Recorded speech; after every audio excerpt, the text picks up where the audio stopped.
Derrière les films ou séries que l'on voit apparaître sur nos télés, se cachent des métiers dont on parle peu. Parmi ceux-ci, celui de monteur, un métier solitaire mais passionnant. Rencontre avec Damien Labbé, chef monteur, depuis maintenant 15 ans. Pourquoi avoir choisi de faire ce métier? Qu'est-ce qui vous plaisait dans l'idée de devenir monteur? Alors moi, en fait, à l'origine, je voulais pas forcément faire monteur. Depuis tout petit, je voulais faire de l'audiovisuel, donc de la télé ou du cinéma. À l'époque, on parlait pas encore d'Internet. Et je ne savais pas exactement ce que je voulais faire. Que je savais que je voulais faire ça, ce domaine-là. Maintenant, quel métier, j'en savais pas grand-chose. Donc j'ai fait des études dans l'audiovisuel et je me suis plutôt dirigé à la base vers la production, c'est-à-dire la partie administrative et organisation des tournages. Parce que ça survolait finalement tous les métiers. C'était pas exactement la passion pour la production, mais disons que je me disais au moins j'aurais une sorte de vision globale d'un projet de A à Z. Et j'ai commencé à faire des stages évidemment, j'étais assistant de prod, chargé de prod, et il y avait un domaine auquel je ne connaissais rien en fait, bizarrement, c'était justement la post-production.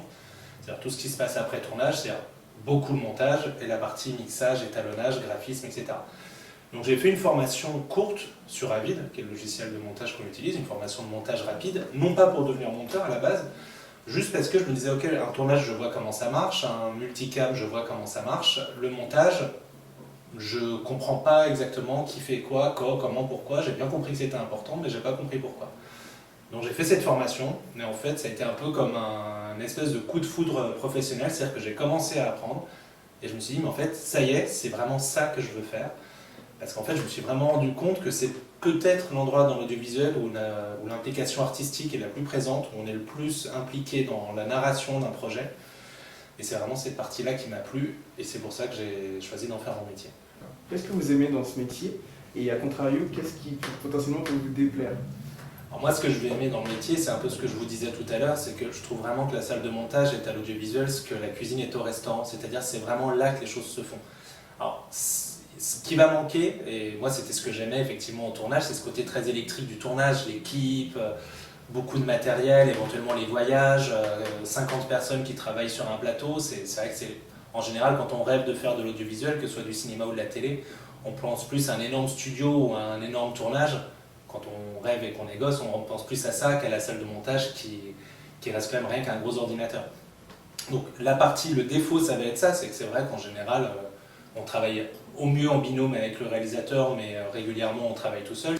Par contre, moi ce qui me plaît, c'est vraiment qu'on a vraiment la main sur le projet, c'est vraiment la salle d'accouchement du projet, c'est vraiment là qu'on lui donne vie finalement. C'est-à-dire qu'on récupère des rushs qui, regardés comme ça, vont avoir quand même que très très peu d'intérêt tant qu'ils ne sont pas montés, et c'est nous qui allons raconter une histoire avec ces morceaux de rush. Est-ce que vous avez potentiellement une anecdote à nous raconter qui concerne votre métier, quelque chose de parlant pour potentiellement inciter les gens à vouloir faire ce métier, ou au contraire à leur dire attention, c'est plus compliqué que... Peut-être que les anecdotes que je vais raconter vont pas être forcément les anecdotes qui donnent envie de faire ce métier. Donc vous me parliez du temps qu'on peut avoir, il peut arriver, surtout quand on travaille en télévision, des fois le tournage est très très proche de la diffusion, donc on a extrêmement peu de temps. Donc moi j'ai un petit peu arrêté maintenant, mais à mes débuts en tout cas, j'ai souvent passé des nuits blanches et j'ai même souvent vu le soleil se lever depuis ma salle de montage. Dans les petites anecdotes, je faisais un documentaire sur le Tour de France, ça devait être l'année 2013 je pense, c'était pour France Télé. Il était prévu, en fait c'est vraiment toute la préparation du Tour de France, et il était prévu que le documentaire soit diffusé le lendemain du départ. À la base, nous on s'était dit le film s'arrête à partir du moment où les coureurs sont partis, et là c'est la fin du film et on s'arrête là.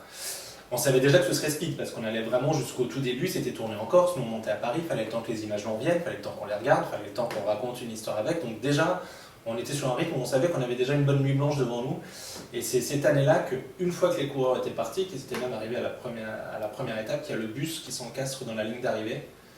Et alors là, alors qu'on en était déjà à une nuit blanche et qu'on était déjà très serré sur les délais, évidemment plus question de dire qu'on s'arrête quand les cyclistes sont partis alors qu'il vient de se passer un événement extraordinaire. Donc on a fait une deuxième nuit blanche par-dessus ça, donc je crois que je suis resté 72 heures d'affilée en salle de montage.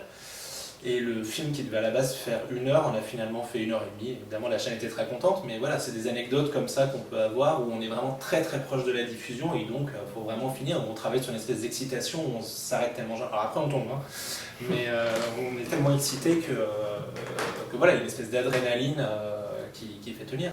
Le mot de la fin, est-ce que vous êtes heureux quand on fait ce métier? Est-ce qu'on peut dire qu'on est un homme heureux? Ah bah, absolument, je pense qu'à partir du moment où on fait le métier qu'on aime, on est heureux. Donc si j'avais aimé faire du pain, j'aurais adoré être boulanger, hein, ça c'est... Mais ouais, bien sûr, après c'est comme tous les métiers, hein, c'est-à-dire qu'il y a des jours où on n'a pas envie d'aller bosser, c'est normal, mais oui, c'est un métier qui me rend heureux.